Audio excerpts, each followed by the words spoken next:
deram sorte logo no começo. Aplicaram e eles viram o dinheiro multiplicar-se. Mais tarde, a sorte mudou e cada um enfrentou um período de prejuízos que dizimou sua conta. Em lugar de sair do mercado, jurando nunca voltar, eles se meteram a fundo, modificando suas crenças e aprendendo novas capacidades. O fato de que todos têm bastante experiência e ainda estão no mercado implica que todos aprenderam como proteger seu capital e que, hoje, dificilmente sofrerão uma derrota que destrói o seu patrimônio. Isso é importante para um trader novato notar. Se levar, por exemplo, 3 anos para desenvolver um sistema ganhador, o trader tem que sobreviver àqueles 3 anos. Deve aplicar seu capital de uma maneira que minimize o risco de prejuízos que podem tirá-lo do jogo. Nenhum prejuízo individual, nenhuma sequência de prejuízos deve ser insuportável. Comportamentos. Todos seguem os sinais de compra e venda de seus sistemas. São disciplinados. Dizem não ter a disciplina que gostariam de ter, mas têm o suficiente para seguir seus sistemas dia após dia. Talvez essa disciplina seja uma consequência de ter um sistema em que confiar. Um dos entrevistados disse ter tanta confiança no seu método que se sente obrigado a segui-lo. É fácil ser disciplinado quando se sabe que vai ganhar. São flexíveis. Mudam com o mercado e com as suas situações pessoais.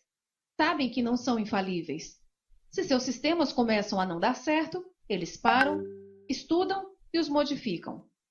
Não desistem. Apesar de todos terem sofrido prejuízos grandes, continuaram aprendendo e experimentando. Para eles, operar, vencer, é um desafio.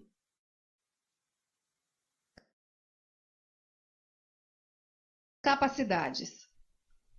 Todos desenvolveram sistemas que combinam com suas personalidades e situações. São sistemas relativamente simples, baseados na observação de padrões. Eles reconhecem que algum comportamento do mercado representa uma possibilidade de ganho. Todos dominam as técnicas que usam para analisar o mercado, seja fundamental ou técnica. Leem, estudam, conversam ou fazem cursos. Procuram conhecimento. Sabem que não sabem tudo. Todos sabem como minimizar sua exposição ao risco e arriscam somente o que podem perder. Não estão tentando ficar ricos com uma operação, então não aplicam grandes quantidades em operações individuais. Era interessante como um deles disse que só contabiliza suas operações no final do mês. Isso implica que o resultado de uma operação não tem importância e que é o resultado de um mês de operações, a funcionalidade de seu sistema, que conta. E como o outro disse, sabe que pode perder, mas será ao longo do tempo e não da noite para o dia. Sabe que, no curto prazo, está protegido. Todos operam com stop. Antes de entrar, já sabem o quanto podem perder. Entendem que perder é natural. Não gostam, um deles o odeia, mas sabem que pode acontecer e fazem o máximo para reduzir seus prejuízos. Um deles cria cenários na cabeça, imaginando o que pode acontecer para se preparar mentalmente para agir se o pior acontecer. Sabem que, quando as coisas vão mal, é decorrente de algo que eles estão fazendo. Não ficam desesperados. Em vez de aumentar o tamanho das posições ou entrar em situações mais arriscadas, visando ganhar, recuperar rapidamente, eles param para analisar o que estão fazendo errado e como podem corrigi-lo. Sabem que se não ganham hoje, ganharão amanhã. Eles têm objetivos claros, tanto na vida como em cada operação. Eles sabem o que querem, sabem o que têm que fazer e o fazem. O que interessa é ver sua conta corrente crescer. Não querem provar que têm razão ou que são espertos ou conseguir fama. Somente querem lucro.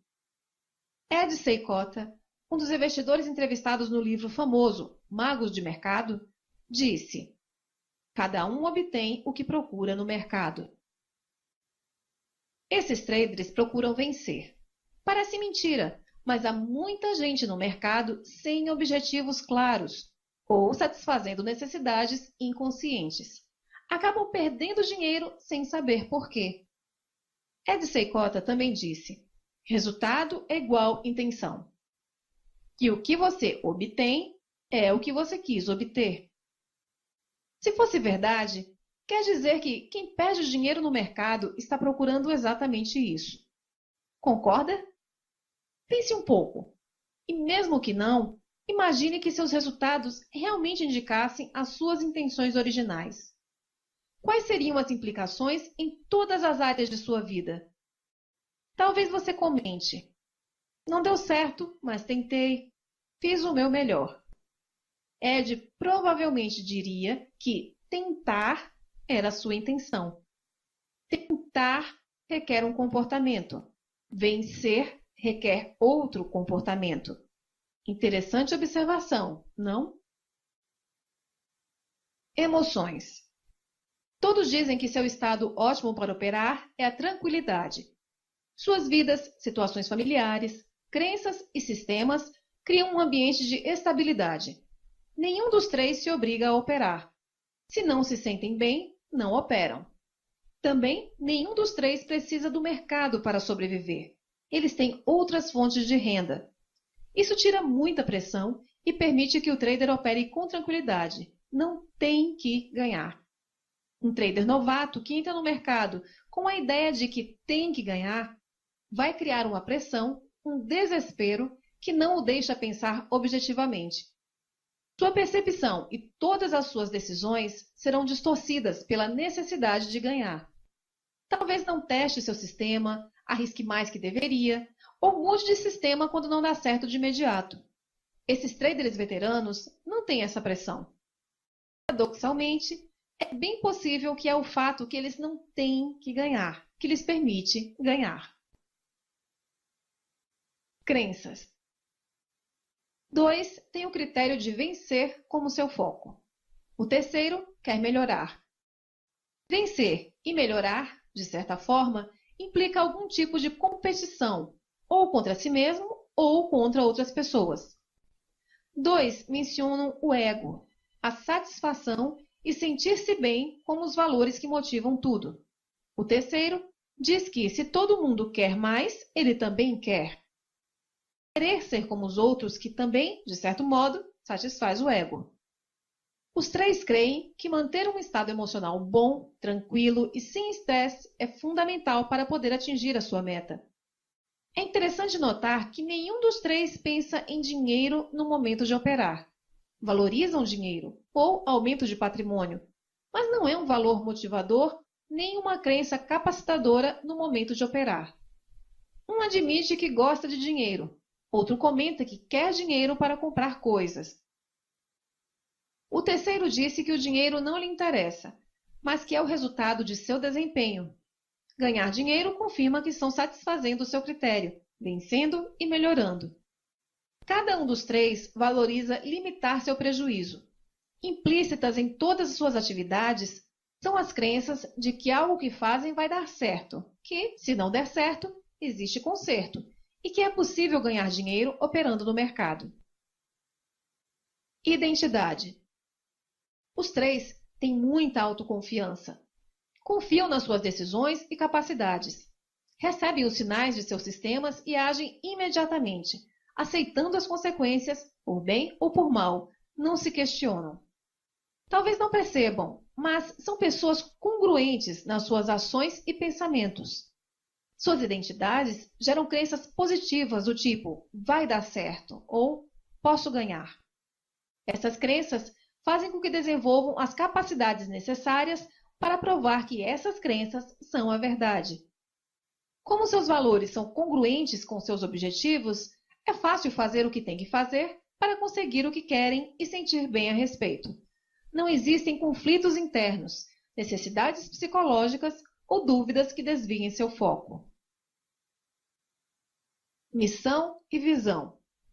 Não havia nada aparente, além de aumentar seus patrimônios, se isso se qualifica como uma missão. Resumindo, na verdade, há pouco entre os traders em comum. Uma metodologia própria, objetivos claros e congruentes com seus valores, otimismo que vai dar certo, confiança nas suas habilidades, disciplina para seguir sua metodologia, persistência em face de dificuldades, são pessoas tranquilas e limitam seus prejuízos. Susan Blackmore, no seu livro The Meme Machine, disse: "Fomos desenhados pela seleção natural a ser criaturas em busca da verdade. Nossos sistemas perceptuais evoluíram para criar modelos adequados do mundo e predizer com precisão o que vai acontecer. Nossos cérebros são desenhados para resolver problemas e tomar decisões boas. Claro, nossa percepção é parcial e nossa tomada de decisão não é brilhante, mas é bem melhor que inútil." A meu ver, isso significa que o ser humano se adaptou a um universo de causa-efeito. A vida nos ensina que as coisas não acontecem por acaso, mas que uma coisa causa outra, e que existe uma razão atrás de cada acontecimento. Temos dificuldade de lidar com o mercado porque seus movimentos têm causas obscuras, que dependem de tantas variáveis, que variam tanto, que uma previsão exata permanece além das nossas capacidades. Até hoje, ninguém apresentou um algoritmo que descrevesse as oscilações do mercado. Mesmo assim, continuamos sentindo a necessidade de entender, explicar e identificar padrões. Apesar da incerteza do mercado, algumas pessoas ganham dinheiro nele consistentemente. Conforme sua experiência e sua percepção dos eventos, começam a suspeitar que situação A tende a causar B, ou que situação C geralmente quer dizer D. Testam suas hipóteses e, uma vez confirmadas, têm crenças com as quais podem formar um modelo do mercado. Essas crenças são generalizações probabilísticas, não verdades absolutas. Claramente, mais conhecimento e um pensamento mais objetivo conduzem a crenças mais úteis. É como o Dr. Van Tarp, autor do livro Trade Your Way to Financial Freedom, disse: "Não operamos o mercado, operamos as crenças que temos a respeito dele." Nossos traders desenvolveram sistemas, conjuntos de regras derivadas das crenças que têm a respeito do mercado. São baseadas na lógica, nos conhecimentos e nas suas próprias experiências. Como cada um deles passou por várias experiências e tem conhecimentos diferentes, cada um observa o mercado com uma perspectiva única. Isso faz com que cada sistema seja algo pessoal. Objetivos são o motor do sistema. Se, como Ed Seykota diz, o resultado é igual à intenção, deve estar muito claro exatamente o que é que estamos tentando fazer antes de começar, porque é isso que vamos conseguir. Objetivos claros e um bom sistema não são suficientes. Há que seguir os sinais que recebe, e para isso é necessário ter disciplina. Para ter disciplina e persistência diante da incerteza, é preciso ter confiança que o que você está fazendo dará certo. Também é preciso saber controlar seu estado emocional. É importante saber manter sempre essa tranquilidade que permite agir com a cabeça clara ou frio como um computador, como disse um entrevistado. Finalmente, a ideia de controle do risco não significa simplesmente arriscar o que pode perder, porque se o perde, você fica fora do jogo. Desenvolver um sistema ganhador pode levar uma semana ou 20 anos. Então, ter um bom controle do risco implica jogar de uma maneira que minimiza o risco de você ter que abandonar o jogo por razões financeiras ou psicológicas.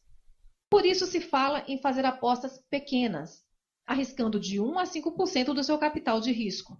Assim, se enfrenta um período de drawdown brutal, será difícil que a sequência de prejuízos acabe com seu capital ou seu estado emocional. Como pensamos? Tirando a criação de um sistema e a habilidade de limitar seus prejuízos, os elementos comuns basicamente dependem de como os traders pensam. Obviamente, a inteligência conta, mas, mais que isso, seu sucesso ou fracasso depende de como usam seus 1.300 gramas de gelatina cinza. Veremos cada um dos elementos comuns. Antes, é importante entender como pensamos. Associado e dissociado. Generalizando grotescamente, há duas formas de pensar a respeito de algo: associado ou dissociado. Estar associado quer dizer que, dentro de nossa cabeça, vivemos ou revivemos uma situação lembrada ou imaginada como se estivesse acontecendo agora. Sentimos as sensações e as emoções que sentimos quando aconteceu, ou as que provavelmente sentiríamos se acontecesse. Já reviveu algum momento que teve com alguém onde sentiu a raiva de novo, ou se emocionou imaginando vários novos desfechos? Quando sente as emoções é porque está associado. Como um exemplo, reviva alguma situação passada, como o seu maior ganho no mercado.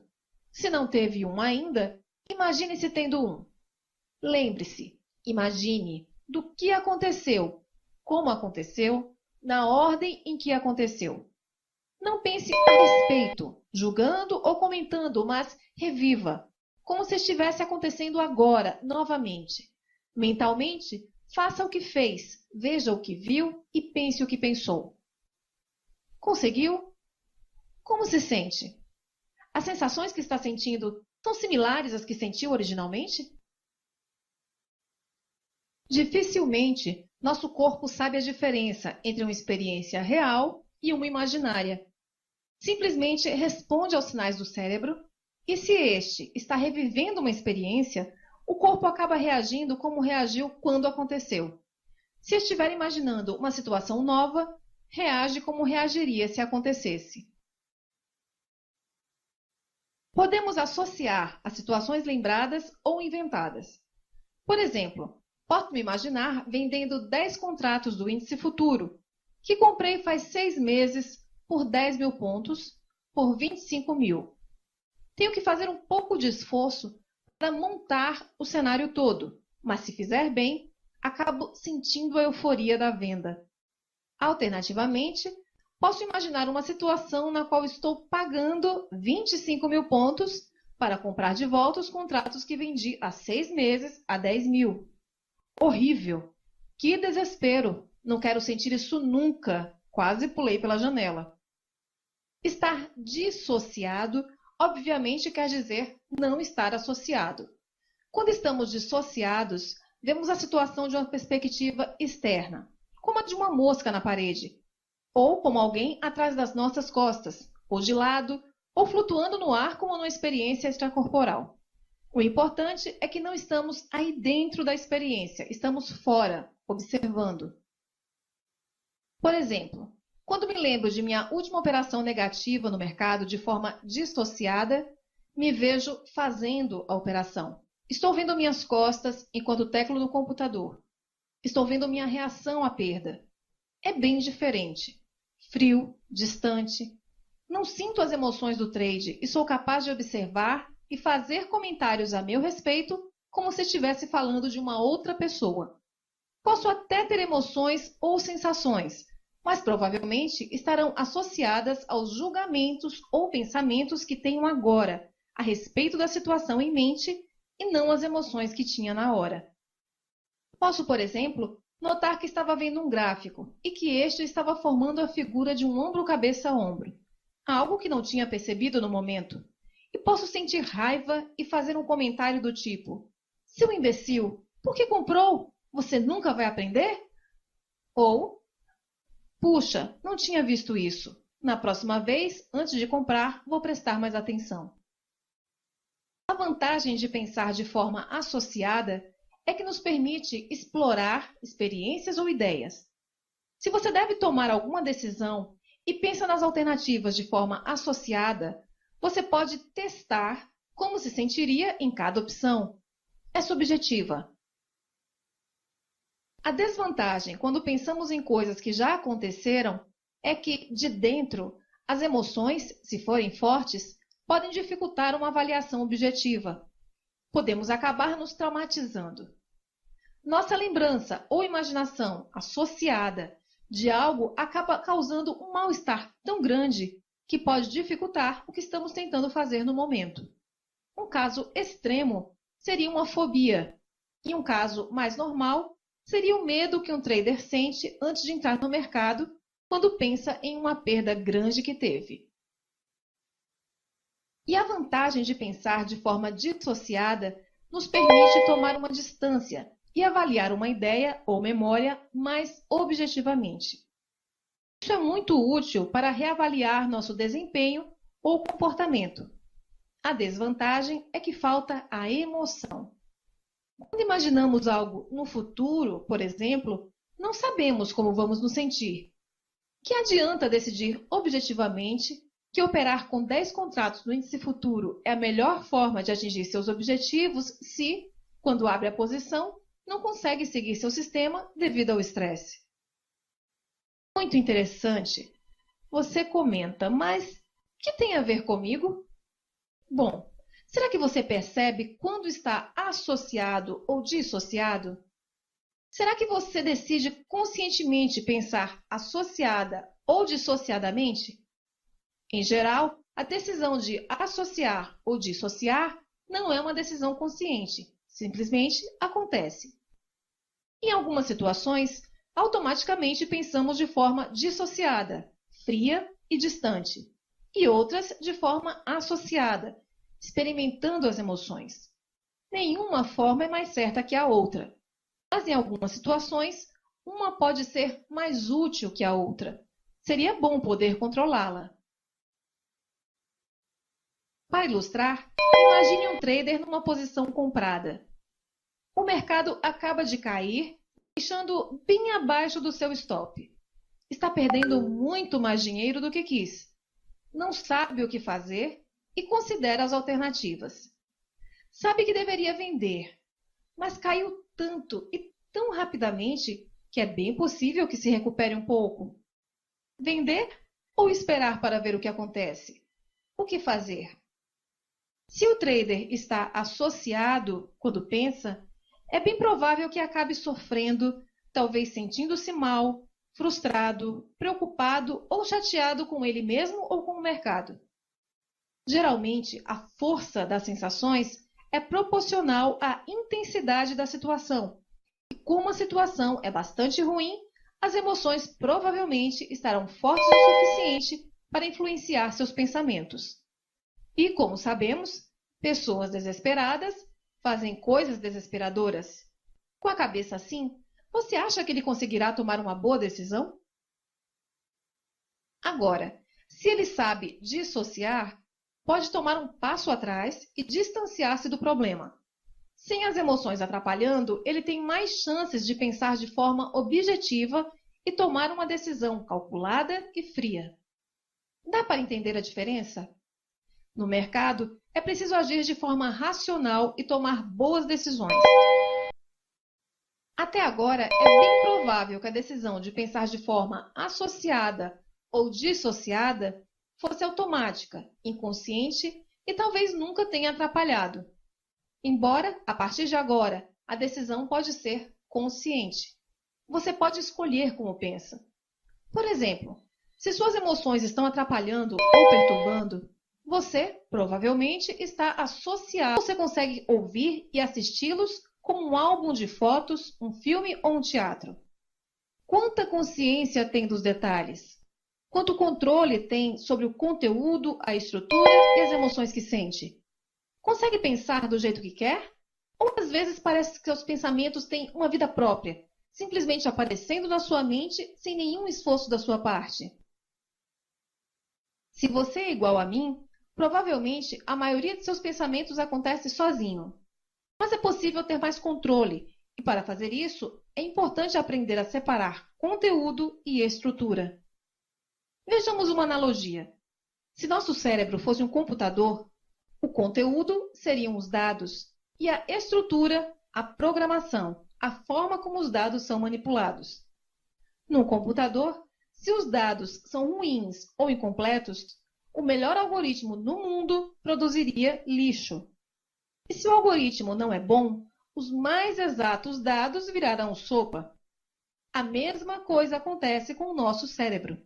Se não temos toda a informação ou se nosso processamento contém falhas, inclinações, preconceitos, ignorância, lógica ruim, etc., nossas ideias, opiniões e conclusões não serão boas. Submodalidades. Um pensamento contém algo que Aristóteles chamou de pares contrários. Ele percebeu que não era o pensamento em si, algo agradável ou doloroso, por exemplo, mas a forma, a estrutura, o como desse pensamento que influencia nossa percepção dele. Em 1978, no seu livro Metáforas Terapêuticas, em vez de pares contrários, David Gordon usou o termo submodalidades para descrever as diferenças sutis nas qualidades perceptuais registradas pelos nossos 5 sentidos durante um pensamento. Podemos dizer que a estrutura de um pensamento é composta de submodalidades visuais, auditivas, olfativas, táteis e palatais. Vejamos um exemplo. Pense em uma festa que você foi. Descreva-a para você mesmo. Pense de forma natural, deixe que o pensamento aconteça.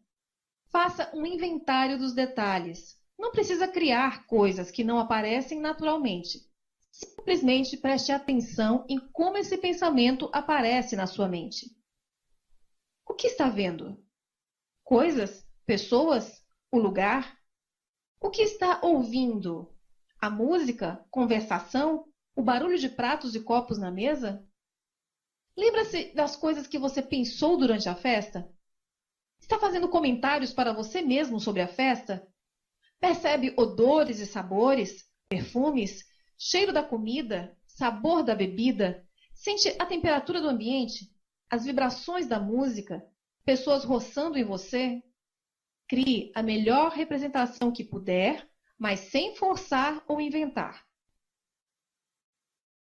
Consideremos a modalidade visual. Assumindo que sua lembrança da festa possui elementos visuais, tamanho, posição, cor, movimento, etc., considere as seguintes perguntas. Sua lembrança aparece como um filme, um teatro ou uma ou mais fotos? Se for um filme, que velocidade tem? É rápida, normal ou lenta? Você está pensando em 3 dimensões ou 2? Tem uma vista panorâmica ou enquadrada? Percebe cores ou é preto e branco? A imagem é obscura, apagada ou com brilho e luminosidade? Que tamanho tem? É grande ou pequena? Onde, em relação a você, fica? É longe ou perto? No lado direito, esquerdo, em frente, atrás ou em volta? Enquanto pensa na festa, perceba onde seus olhos estão focalizando.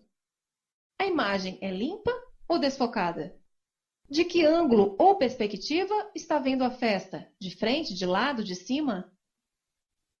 Mais que percebe? Agora, considere as qualidades perceptuais da parte auditiva. Não seria anormal se não tiver, mas preste atenção. Talvez haja algo. Os sons podem ser uma representação do som que ouviu, música, vozes, etc. Ou podem ser sons internos criados no seu cérebro, vibrações, zumbidos ou até uma voz interna fazendo comentários ou conversando com você. O volume é alto ou baixo? Que timbre e ou frequência tem os sons? É um som agradável ou desagradável? Onde se localiza a fonte? Que direção? A que distância? A fonte mexe de um lugar para outro? Tem algum ritmo? Que duração tem? Que velocidade? Rápido, devagar, repetitivo? Os sons são os sons da festa? Música, vozes? Ou são sons criados na sua cabeça? Se tiver uma voz interna, é a voz de quem? Onde se localiza? Em que ouvido? É agradável? Que tom e timbre tem? Que volume? Baixo? Gritante?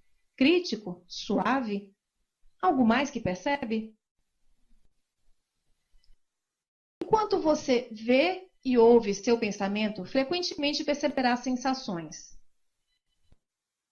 Quais emoções você sente? Como essa emoção se manifesta? Percebe alguma temperatura? O pensamento tem alguma textura associada? Duro, fofo, suave, áspero, sólido, líquido? Sente algum peso ou pressão em alguma parte do corpo? Se tiver, é contínuo, intermitente, rítmico?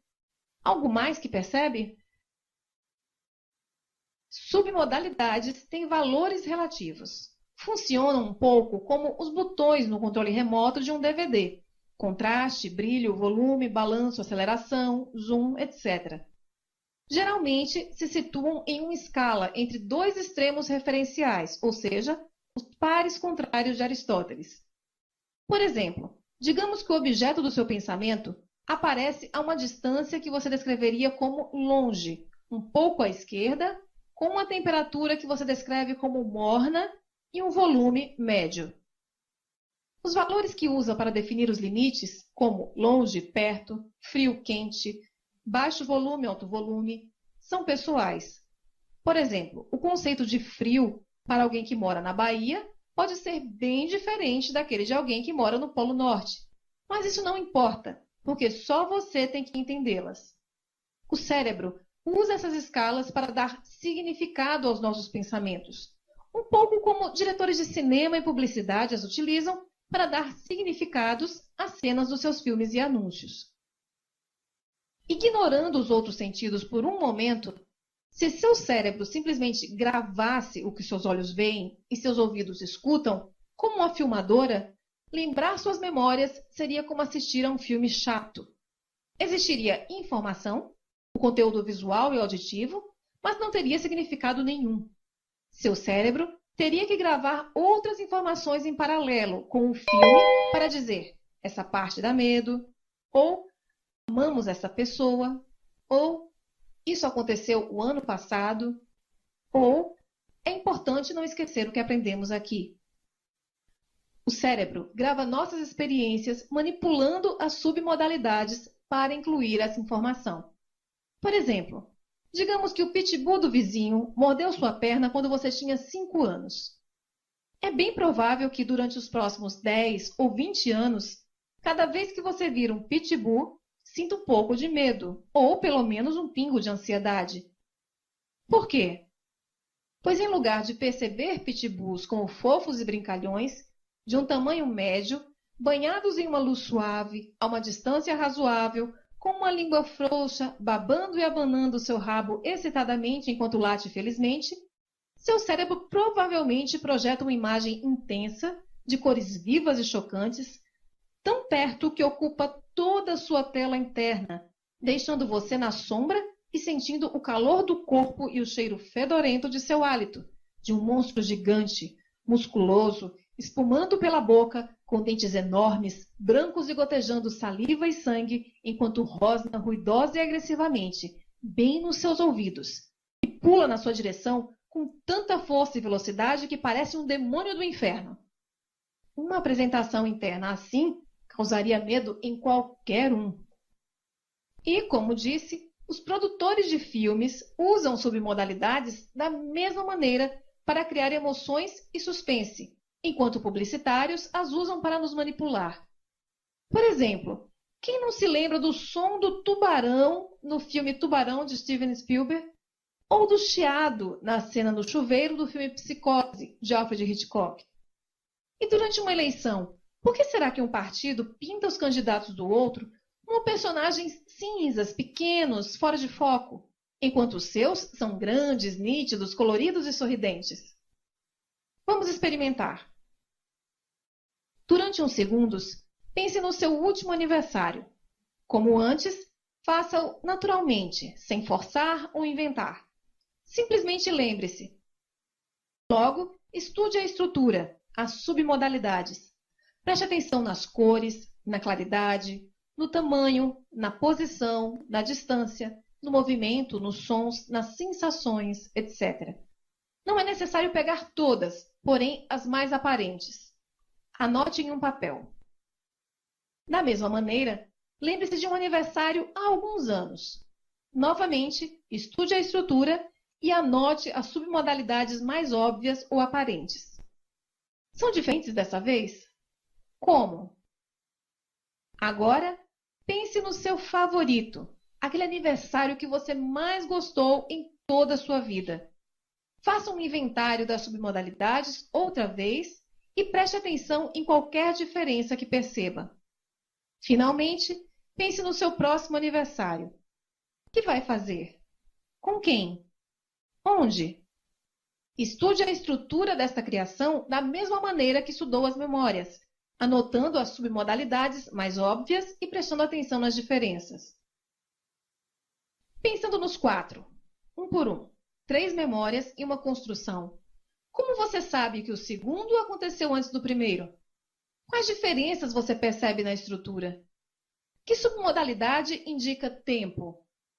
Um fica em frente do outro? Em cima, embaixo, maior, mais longe, mais colorido, mais nítido, mais parado, menos volume?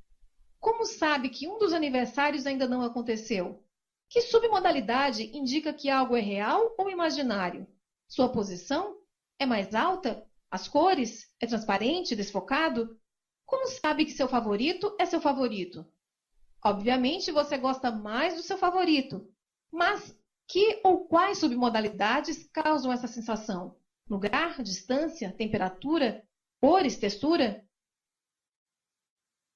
Talvez você esteja pensando que, apesar de ser muito interessante, isso não tem nada a ver com operar no mercado. Mas tem. Pense no mercado ou empresa que você gosta de operar. Agora pense num que não gosta nem um pouco. Ignorando suas explicações e as razões verbais, pense nos 2 mercados e preste atenção nas diferenças. Primeiro no conteúdo e depois nas submodalidades. Duvido que você pense da mesma maneira sobre os 2. Em uma entrevista, um trader com dificuldade em deixar um trade correr descreveu o gráfico de 1 minuto como algo tão grande e perto que não conseguia focalizar-se nele e que causava uma ansiedade terrível. Os gráficos diários das mesmas empresas não causavam o mesmo efeito. Eram menores, bem focalizados e lentos. Quando a construção de nossos pensamentos acontece inconscientemente, a combinação de conteúdo e submodalidades acaba controlando nossas emoções e estado de ânimo. Evidentemente, isso não é desejável por um trader.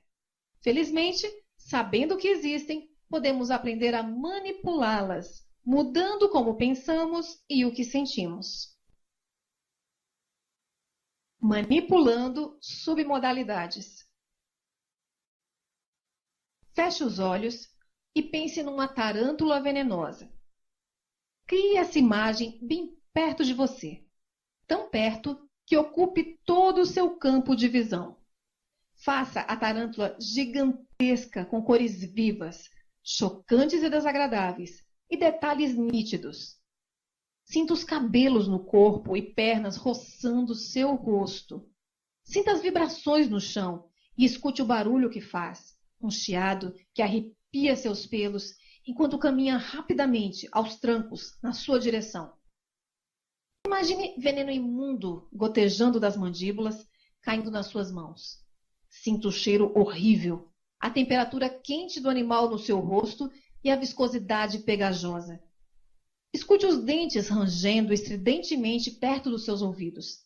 Sinta seu olho grande e mau fixado em você. Perceba uma parede atrás de você, duro e frio. Como se sente? Confortável? Desconfortável? É assim que pessoas com aracnofobia pensam em aranhinhas de 3 milímetros. Criando uma estrutura assim, nosso cérebro faz 2 coisas. Primeiro, focaliza a nossa atenção. É difícil ver ou pensar em outra coisa quando sua tela interna está cheia de uma barata, rato, aranha, gráfico gigante. Segunda, cria uma emoção. Provavelmente algo como medo ou ansiedade. Coisas grandes, rápidas, coloridas, ruidosas, estridentes e perto de nosso rosto causam uma sensação mais forte que coisas pequenas, obscuras, longes e lentas. Agora exploremos a potência de submodalidades. Lembra-se de como se sentiu a respeito da tarântula? Pois faça o seguinte. Na sua cabeça, remova as cores da tarântula. Pinte-a em cores pastéis, talvez rosa suave ou limão, ou tinja de cinza claro. Sente-se diferente? Tire qualquer barulho que faz. Faça com que guinche como um hamster, quase inaudivelmente, ou arrote como um bêbado. Mudou a sensação? Mude a textura do bicho. Dê uma pele como um ursinho de pelúcia, suave, agradável. Tire as mandíbulas e coloque dentes de borracha. Troque o veneno para mel. Como se sente agora? Faça seus movimentos bem lentos ou rítmicos, como se dançasse. Como se sente? Finalmente, envie esta tarântula tão longe que puder ao horizonte, até ser um pontinho pastel no horizonte. E agora, o que sente? Se você se entregou à experiência, em lugar de simplesmente ler o texto, talvez esse jogo tenha mostrado como as submodalidades podem criar um monstro ou acalmar uma mente tensa. Para aprender um pouco mais sobre suas submodalidades, pense em algum valor que tenha, algum princípio muito importante para você. Faça um inventário das submodalidades. Pense em um outro, que não é tão importante, e faça outro inventário. Que diferença existe entre eles? Qual submodalidade indica que algo é importante? Agora, faça o mesmo exercício com algum objetivo importante que teve e que realizou, e outro que teve, mas não realizou. Que diferença existe entre as submodalidades? Faça com alguma situação que causou tristeza e outra felicidade. Que diferença existe entre as submodalidades? Faça com alguma comida que gosta e outra que não. Pratique, mantendo seus pensamentos na cabeça e fazendo um inventário rápido das submodalidades. Não desista se escapam ou desaparecem quando dirige sua atenção nele. Seja persistente. Estamos tornando um processo inconsciente consciente. É interessante praticar. Nesse momento, pense em algumas dificuldades que você tem no mercado, aquelas que causam um mal-estar, ansiedade ou frustração ou dão um nó na cabeça. Escolha uma e pense a respeito. Observe sua dificuldade e crie um inventário das submodalidades mais importantes. Quando tem uma boa descrição da estrutura da dificuldade, mude as submodalidades, como fez com a tarântula. A ideia é de encontrar aquelas que afetam a sensação, tornando algo desagradável em algo suportável, retornando o controle dos seus estados emocionais a você. Não existe uma forma certa ou errada de fazê-lo, só experimentando. É sua cabeça e são suas submodalidades, então brinque. Mude as cores, faça-as mais vivas, mais vibrantes, ou tire-as completamente, deixando a imagem morta, cinzenta ou escura. Adicione um movimento ou congele movimentos rápidos. Traga mais para perto, mais longe, gire, distorça. Mude de 2 para 3 ou de 3 para 2 dimensões. Faça a mesma coisa com os sons. Aumente, diminua, tire, distorça. Preste atenção na sua voz interna. De quem é a voz? Como fala com você? Grita? Sussurra? Castiga? Critica? Conversa normalmente? Que tom usa? Mude a voz, o timbre, o volume. Dê-lhe um tom de voz feliz, brincalhão, divertido, carinhoso, motivador. Mexa com suas submodalidades como se estivesse brincando com um editor de imagens e sons no computador. Repita a experiência com as outras dificuldades. Não vai resolver o problema, mas pode criar um estado em que encontrar uma solução é possível. De Andrew Smith, Ferramentas Mentais para Traders. Capítulo 2, parte 5. Sequências e estratégias mentais. O cérebro está sempre fazendo algo, mesmo quando estamos dormindo. Pensar é um processo contínuo, e certas sequências de pensamentos servem como estratégias mentais que criam e mantêm estados fisiológicos.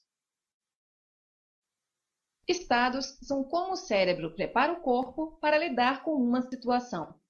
Alguns são automáticos, como o estado de alerta que sentimos quando algum medo repentino estimula a glândula pituitária e as glândulas adrenais liberam adrenalina no sangue. Outros, um produto de um pensamento mais deliberado.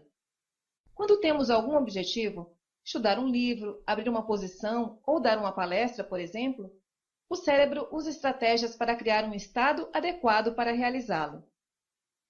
Na maior parte do tempo, essas estratégias são bem-sucedidas, mas, de vez em quando, o processo falha. Um bom exemplo seria o de um rapaz que quer falar com uma moça bonita. Seu objetivo é de criar uma boa impressão. O estado ideal seria relaxado, mas, devido a uma estratégia ruim, seu cérebro acaba criando um estado de ansiedade, levando o pobre rapaz a gaguejar como um idiota. Essas estratégias são parecidas com correntes de causa-efeito ou ação-consequência. Nova informação chegando ao cérebro causa algum efeito que dispara alguma emoção ou cria algum estado. Essa informação, a causa, pode vir do mundo exterior, na forma de coisas que vemos ou escutamos, ou de dentro de nossa cabeça, um pensamento, como um objetivo ou uma tarefa que decidimos que temos que fazer. O efeito é geralmente nossa avaliação das consequências da informação. Por exemplo, podemos imaginar alguma imagem, um cenário, ou ainda escutar algum comentário de nosso diálogo interno. Esse processamento normalmente resulta em alguma sensação. Se a sensação ou emoção ajudar a lidar com a situação, a estratégia é boa. Veja a seguir alguns exemplos. Vejo, real, um leão, o mesmo, correndo em minha direção. Vejo, imaginado, uma imagem grande do meu corpo cinza e mole na boca do leão. Sinto medo. Minha voz interna grita, corra. Corro. Escuto, real, alguém usar o nome da minha namorada em uma conversa. Vejo, imaginado, seu rosto, cor-de-rosa, suave, macio e cálido na minha frente. Sinto uma sensação calorosa e agradável. Vejo, real, o gráfico da minha ação caindo. Faço, diálogo interno, o cálculo de quanto dinheiro vou perder. Vejo, imaginado, algo que poderia comprar com esse dinheiro. Sinto um peso no meu estômago. Digo-me, diálogo interno, seu estúpido, está ferrado. Vejo, real, o mesmo gráfico caindo. Reconheço, lembrança, meu padrão de saída formando. Entro num estado de tensão. Vejo, real, o preço atingir o stop. Digo-me, diálogo interno, venda agora. Vendo, sinto-me bem. Tomo, diálogo interno, a decisão de desenhar um sistema. Vejo, imaginado, um monte de indicadores girando rapidamente em turbilhão, grandes, bem coloridos, mas não nítidos. Meu olho interno pula de um para o outro, sem parar, cada vez mais rápido. Escuto, diálogo interno, um grito interno de frustração. Sinto o desejo de jogar tudo no ar. Vejo-me, imaginado, ganhando muito dinheiro com o sistema que desenhei. Sinto-me motivado. Digo-me, diálogo interno, em uma voz baixa, sussurrando ao meu ouvido esquerdo. Não vai dar certo. O mercado está andando de lado. A economia está esfriando. Este ano vai ser ruim. A motivação desvanece. Vejo, real, uma seta verde aparecer no gráfico. Digo-me, diálogo interno, é um sinal de compra. Sinto-me bem, compro. Pratique, observando as sequências dos seus pensamentos. Tente identificar as estratégias que usa quando consegue fazer coisas sem problemas. Compare essas estratégias com aquelas que usa em situações que resultam difíceis ou impossíveis. Estratégias mentais eficientes. Percebeu como algumas estratégias fluem naturalmente, enquanto outras acabam se sabotando? Para um trader, estratégias mentais, tais como ver um padrão, reconhecer o padrão como um sinal, sentir vontade de operar, são eficientes, resultam na ação desejada. Estratégias tais como ver um padrão, reconhecer o padrão como um sinal, imaginar ou lembrar as coisas que podem dar ou deram errado, sentir medo, hesitar ou decidir não agir, são ineficientes. É possível identificar estratégias ineficientes, mas apenas quando se tem consciência da sequência dos pensamentos que as compõem. Às vezes, simplesmente identificar o ponto onde as estratégias desviam é suficiente para retomar o controle de suas ações. Cuidado! Talvez o que você chama ineficiência seja seu inconsciente tentando salvá-lo de alguma desgraça. Antes de continuar em frente com suas operações, é importante distinguir estratégias mentais de operacionais e se fazer 3 perguntas.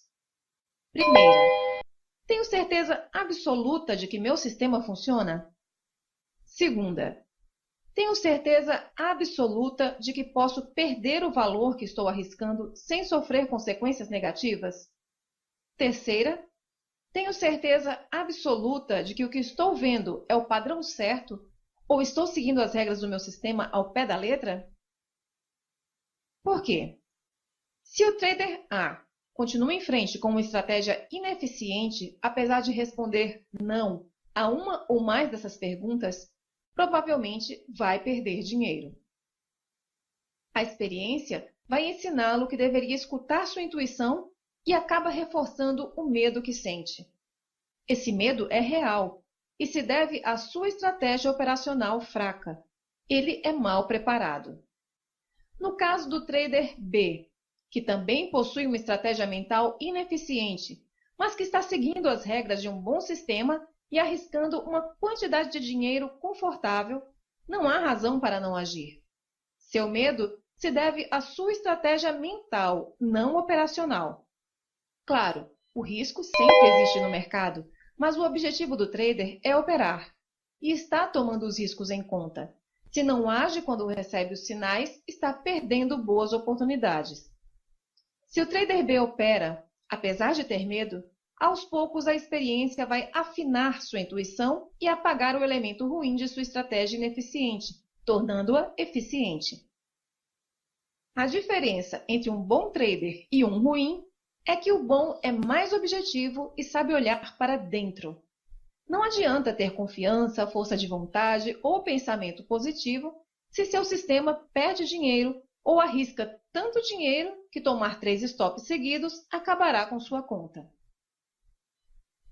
Controlando seus estados emocionais. O mercado pode ser uma montanha-russa de emoções. Euforia, tristeza, raiva, medo, ansiedade, frustração, decepção. É possível sentir tudo isso em um dia. E se não sabemos controlar nossos estados, essas emoções acabam influenciando nosso comportamento. Trader B pode ter um sistema excelente, mas se não consegue lidar com seu medo e não opera, pouco importa. Para muitas pessoas, a emoção é uma das razões que operam. O mercado é capaz de fornecer sensações que faltam na vida. Claro, esses traders dizem que querem dinheiro, mas tendem a operar mais que deveriam. Usam sistemas duvidosos que dependem de uma coceira na barriga e arriscam mais dinheiro que seria prudente. Alguns gostam da adrenalina, da sensação de estar no limite, de tomar riscos ou de provar que são mais espertos que o mercado, como se o mercado se importasse. Outros, desesperados para ganhar, sentem-se impelidos a agir assim, vendo como a única forma de ficar ricos. Mesmo os 3 traders entrevistados dizem que se sentem adrenalinados quando estão numa posição e que gostam de especular, mas não se entregam à emoção. Têm bem claro quando estão especulando e quando estão trabalhando. Especulam com pouquíssimo dinheiro. Reconhecem suas emoções e sabem quais são boas para operar e quais não são. Se não conseguem encontrar um bom estado para operar, não operam. Usam suas cabeças, não seus corações. Vimos nas entrevistas que estados como confiança e tranquilidade são ideais para operar. Como, então, podemos controlar ou modificar um estado indesejável, por exemplo, a ansiedade, para um melhor? Mudando de perspectiva. Digamos que tivesse um lucro grande ou um prejuízo doloroso. Dependendo disso, você pode estar se sentindo ou muito bem ou muito mal. Entretanto, o que aconteceu somente é bom ou ruim para você. E somente é assim porque você julga o acontecimento usando seus critérios. Usando outro critério, um grande lucro pode ser ruim, porque indica algo estranho e inesperado acontecendo no seu sistema. E um grande prejuízo pode ser bom, porque conduz a uma aprendizagem importante que impede prejuízos futuros maiores ainda. É bom que aconteça agora, quando opera com poucos contratos, e não mais tarde, quando opera com mais. Sempre há várias formas de ver a mesma coisa. Veja alguns exemplos de mudança de perspectiva. Perder R$ 1.000 em uma operação pode ser colocado como algo que aprendeu a não fazer. Ou R$ 1.000 investidos na sua educação, ou um aumento nos custos do negócio, ou um aviso de reduzir seu risco, reduzindo o tamanho das suas posições. Se sua hesitação perdeu um movimento, em lugar de se cobrar, felicite-se por ter visto o movimento e afirme que agora deve concentrar-se em agir mais rapidamente. Se ficar confuso porque não consegue entender como o mercado funciona, lembre-se que os economistas e analistas também não sabem. Você é normal. E será que precisa entender tudo para lucrar? Se ficar frustrado porque seu sistema não dá bons resultados, lembre-se de que leva muito tempo para ser médico, advogado ou engenheiro. Também leva tempo para ser trader. Você está aprendendo. Engenheiros não constroem pontes depois de 3 meses na faculdade. Se sua esposa ou seu marido reclama sobre o dinheiro que você perde ou não ganha, sinta-se feliz porque se preocupam com você. Se estiver deprimido porque perdeu, reconheça que seus prejuízos são importantes. Isso significa que você está conhecendo os seus limites e, quando conhece seus limites, pode operar dentro deles. Se não sabe qual método usar porque há tantos, fique grato por haver tantas opções. Certamente uma delas combinará com você. E se errou e está com raiva, felicite-se por reconhecer seu erro. Agora pode aprender algo novo. Se não consegue esperar o sinal de seu sistema, fique feliz por ter tanta confiança nele. Alegre-se por ter desenhado um bom sistema e anote que agora seu objetivo é melhorar seu timing. Se ganha mais do que esperava, considere a possibilidade que está fazendo algo errado. Sua boa sorte pode ter sido má. Reveja seu sistema e seu risco. Lembrando ou imaginando o estado desejado. Se seu estado desejado é de tranquilidade ou confiança, lembre-se de um momento na sua vida quando se sentiu assim. Reviva-o até sentir essa tranquilidade ou confiança.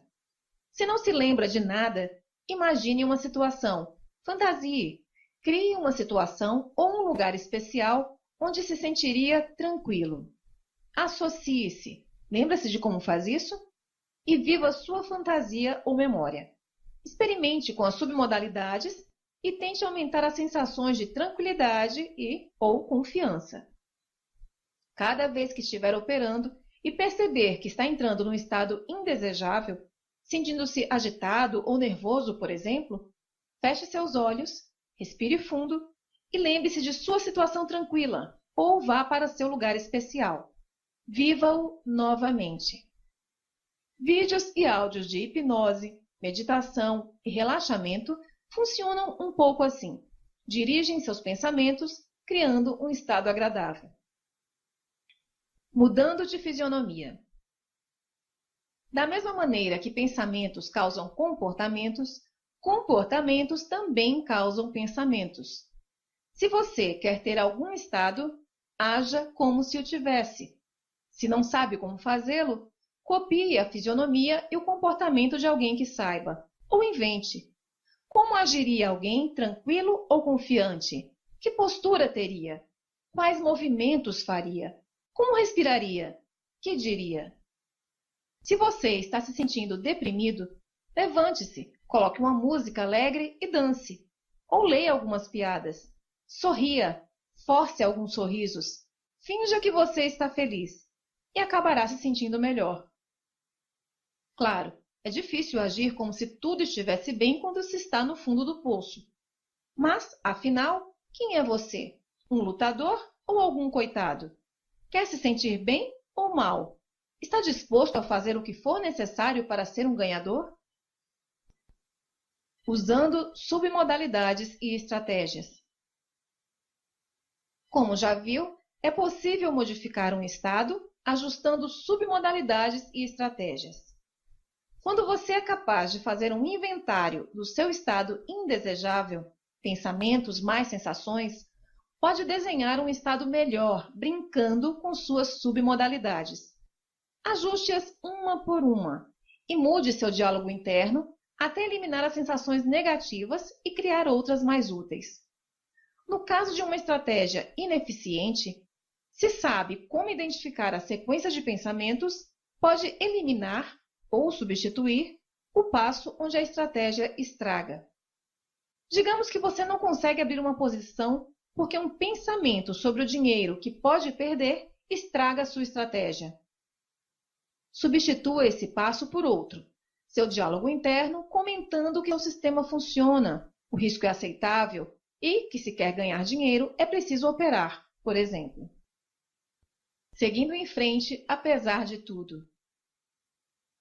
Quando um sentimento, medo, raiva, frustração, depressão, ansiedade, etc., ameaça tirar você de seus planos, pare e reconheça o que está sentindo. Permita a presença da sensação. Não tente fugir. Saiba que não precisa mudar o que está fazendo. Pode decidir fazê-lo, apesar de sentir o que está sentindo. Mas somente se percebe que está sentindo algo. O que geralmente acontece é que, no momento em que percebemos a chegada de uma sensação ruim, fazemos de tudo para fugir ou evitá-la. Esse é o momento que nos desviamos de nossos planos. Converse consigo. Estou querendo fazer algo? Estou sentindo tal emoção? Está bem sentir tal emoção, mas se quero continuar fazendo algo, tenho que fazer tal coisa. Finalmente, lembre-se, não é o que acontece que afeta nossas emoções, é como pensamos a respeito. Aprenda a controlar seus pensamentos ou seus pensamentos controlarão você. Pensamento crítico. Antes de qualquer coisa, o trader tem de pensar criticamente. Dave Ellis, autor de Becoming a Master Student, escreveu: pensadores críticos distinguem entre fato e opinião. Fazem perguntas e observações detalhadas, descobrem presunções e definem termos, além de fazer afirmações baseadas em lógica e evidências. Stephen P. Norris, professor de pesquisa educacional e filosofia da educação, escreve: pensamento crítico é decidir racionalmente o que queremos ou não queremos crer. A American